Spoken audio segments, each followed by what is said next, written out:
कि इस देह के अंदर सदगुरु की ज्ञान धारा आई हुई है, लेकिन यह तो देह मिट्टी की है, यह तो मिटने वाली है। देही का गुरु सब हिन किन्हा, सदगुरु रूप काहू नहीं चिन्हा। जाको सदगुरु की परतीति, अनिर्भय हो सो भव जल जीती। तो अंतर नेहा करो सदगुरु से, अंतर नेहा करो सदगुरु से। छाड़ा कपट की टटिया, अपल भर में तो ही पार उतारो। मान मोर एक बतिया, माया जालय पार बझे।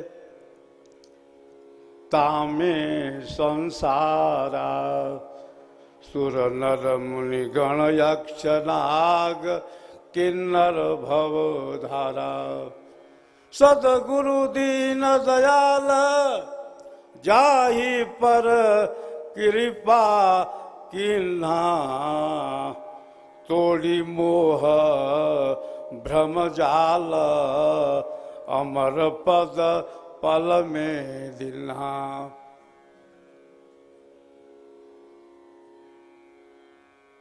जो सदगुरु जो है व्यक्त और अव्यक्त दोनों रूप से कार्य करता है।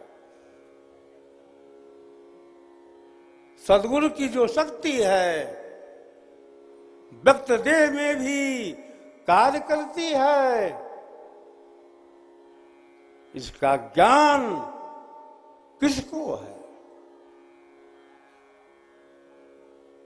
सदगुरु की जो शक्ति है कार्य करती है आंखों के द्वारा,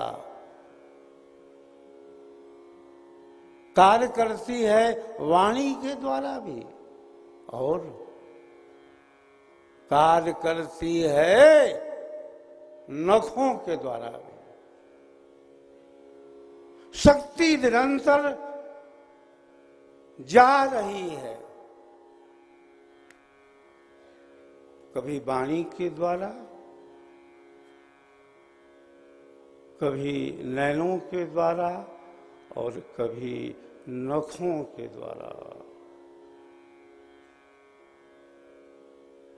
श्री गुरु पदनक मणिगण ज्योति, सुमिरत दिव्य दृष्टि होती।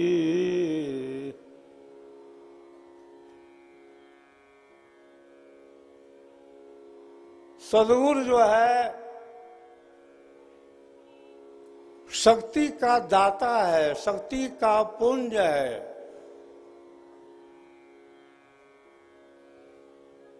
प्रथम आचार्य श्री कहते थे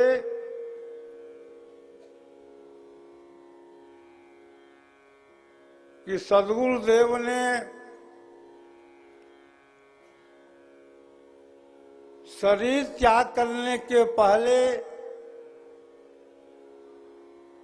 भविष्यवाणियां की थी। सदगुरुदेव आंखें बंद कर लेते थे और कहते थे कि जरा मैं देख लूं कि मेरे शरीर छोड़ने के बाद कहां क्या हो रहा है। प्रथम आचार्य से कहते थे आप बैठिए, जब मैं बुलाता हूं आने में देर मत कीजिए। यह शरीर उपदेश देने के लिए अब नहीं रहेगा। डायरी ले आइए, मैं कुछ बोल रहा हूं, आप लिखते रहिए, नहीं तो बाद में आप भूल जाएंगे। सदगुरुदेव कहते थे कि मैं चेतन मंडल से, मैं चेतन केंद्र से, मैं परमाणुओं के योग वियोग से अपनी शक्ति को भेजता हूं, अपनी शक्ति को प्रवाहित करता हूं। परमाणु दो तरह का है। एक परमाणु भौतिक विज्ञान का विषय है, जिसको वैज्ञानिक करते हैं।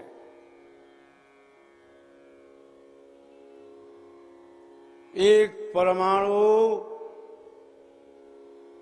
का आधार अध्यात्म है। जहां पर विहंगम योगी आसीन होकर के परमाणुओं का योग वियोग करता है। आचार्य श्री प्रथम कहते थे, स्वामी जी परमाणु विज्ञान के वेता थे। आचार्य श्री कहते थे, सदगुरुदेव को परमाणु विज्ञान का पूर्ण बोध था।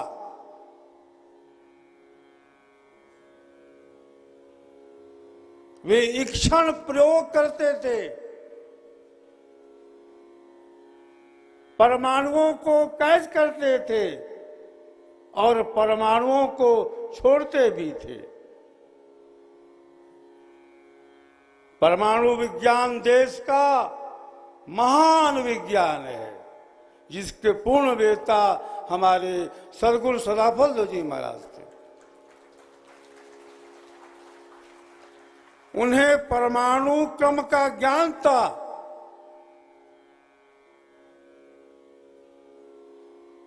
हमें जो भी ज्ञान मिला है विरासत के रूप में,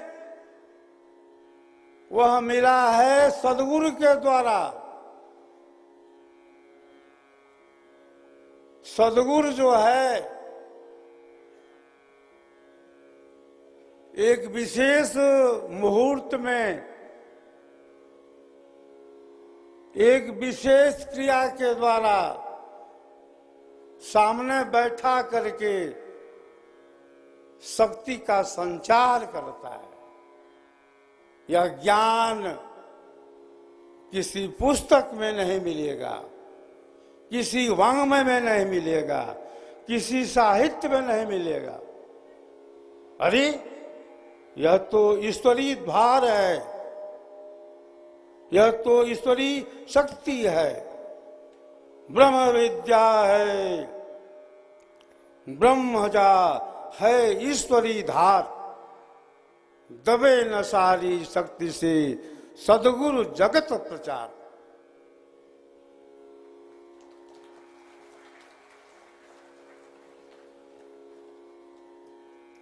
सदगुरु आचार्य श्री धर्मचरण देव जी महाराज प्रथम परंपरा सदगुरु के विषय में जितना भी कहा जाए थोड़ा ही होगा। प्रथम आचार्य श्री जीवन भर स्वामी जी की महिमा गाते रहे। स्वामी जी ने कब क्या कहा था, सारी चीजें उनकी जानकारी में थी।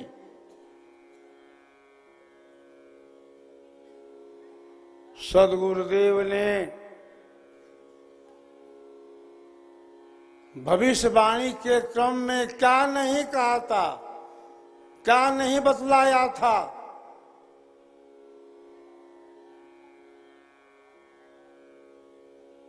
सदगुरुदेव कहते थे कि मैंने इस आध्यात्मिक धन को बहुत तपस्या से, बहुत परिश्रम से प्राप्त किया था। सदगुरुदेव कहते थे ब्रह्म चाहता है ब्रह्म विद्या का प्रचार प्रसार, और वह प्रचार हो करके रहेगा।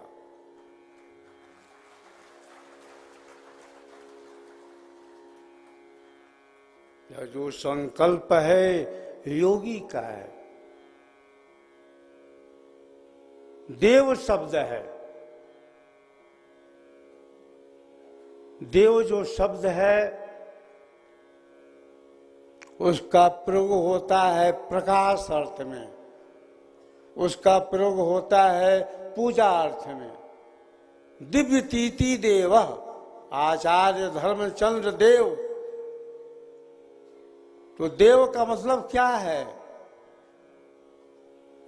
जो प्रकाशमान है,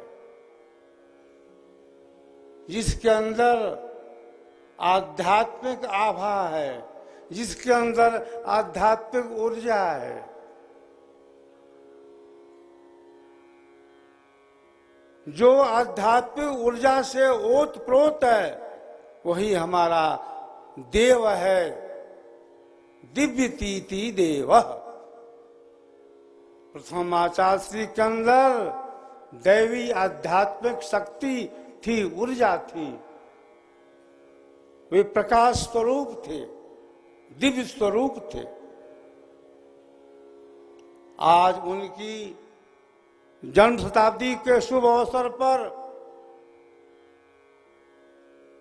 हम सभी उनके भक्त शिष्य अनुयायी उपस्थित हुए हैं।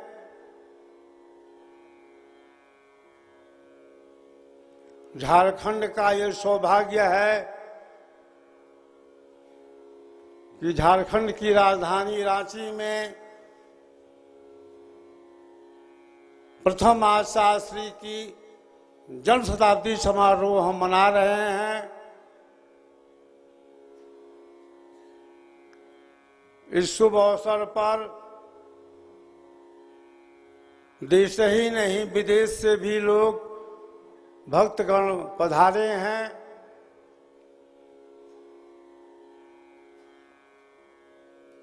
झारखंड प्रदेश के शिष्यों में, साधकों में एक विशेष उत्साह मैं देख रहा हूं। झारखंड समाज के जो हमारे अधिकारी हैं, जो उपदेष्टा हैं, जो संयोजक हैं, जो मातृशक्ति है, जो देवियां हैं, सबके सहयोग से, सबके सौहार्द से, प्रेम से, परिश्रम से यह महान यज्ञ सफल हुआ है।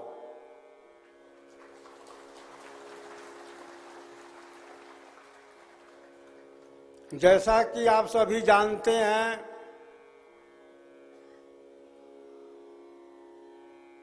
हमारे सामने दो महान उद्देश्य हैं। पहला उद्देश्य है स्वरवेद, जो हमारे सदगुरुदेव का मौलिक ग्रंथ है, सिद्धांत का महान ग्रंथ है। उसका प्रचार प्रसार हमें देश के कोने कोने में तथा विदेश में भी करना है।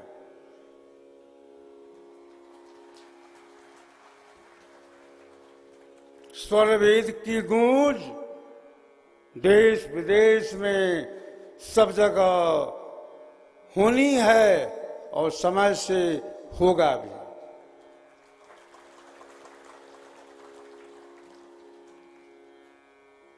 मेरे उत्तराधिकारी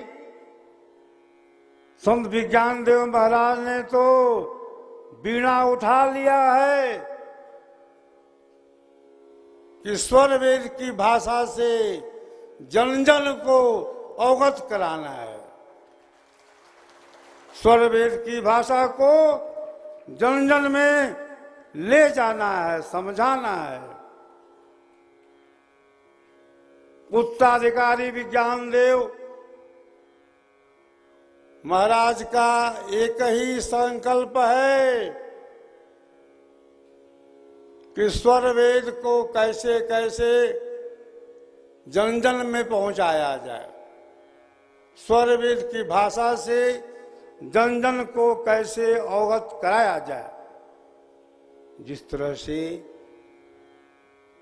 हिंदू धर्म के अंदर अन्य जो साहित्य हैं, जिनका प्रचार घर घर में है, जन जन में है, मन मन में है,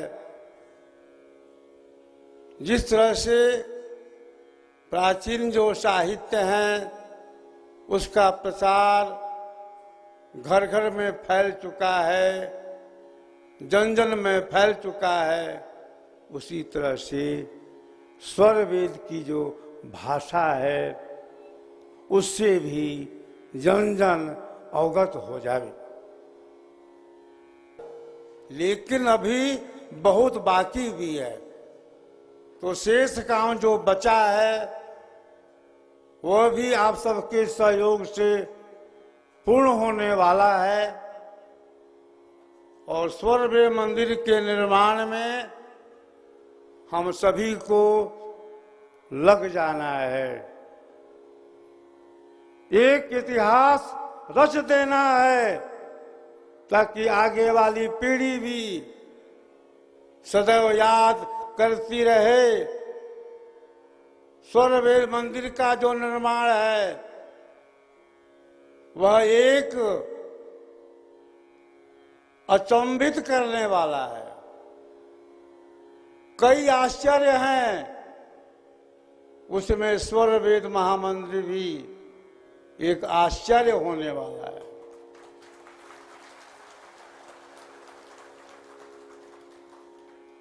आश्चर्य क्यों नहीं होगा? जहां पर 20,000 साधक एक साथ ध्यान करेंगे, जहां पर ध्यान करने से हमारा तनाव, टेंशन कम होगा, जहां पर ध्यान करने से हमें मानसिक शांति मिलेगी, जहां पर ध्यान करने से हमारी चेतना ऊर्ध्व होगी। जिस स्वर वेद महामंदिर में सदगुरु के परमाणु क्रियाशील हैं, उस महान मंदिर के अंदर जब साधक ध्यान करता है उसकी चेतना ऊर्ध्व होती है। स्वर वेद हम सभी पढ़ते हैं, और मैं तो कहता हूं कि स्वर वेद पढ़ने के बाद ही आप सभी ध्यान में बैठें। स्वर वेद के पढ़ने के बाद जो साधक ध्यान में बैठता है उसका मन ध्यान में लगता है, उसके ध्यान में प्रगति होती है, उसका आध्यात्मिक विकास कम समय में हो जाता है। तो हम सभी स्वर वेद से जुड़े, हम सभी स्वर वेद महामंदिर से जुड़े। हम सबका संकल्प महान, हम सबका संकल्प महान, हम सबका संकल्प महान। इन्हीं शब्दों के साथ मैं वाणी को विराम देता हूं। आप सबका हर तरह से हर क्षेत्र में विकास हो, इसी शुभकामना के साथ मैं अपनी वाणी को विराम दे रहा हूं। बोलिए सद्गुरुदेव की। विहंगम योग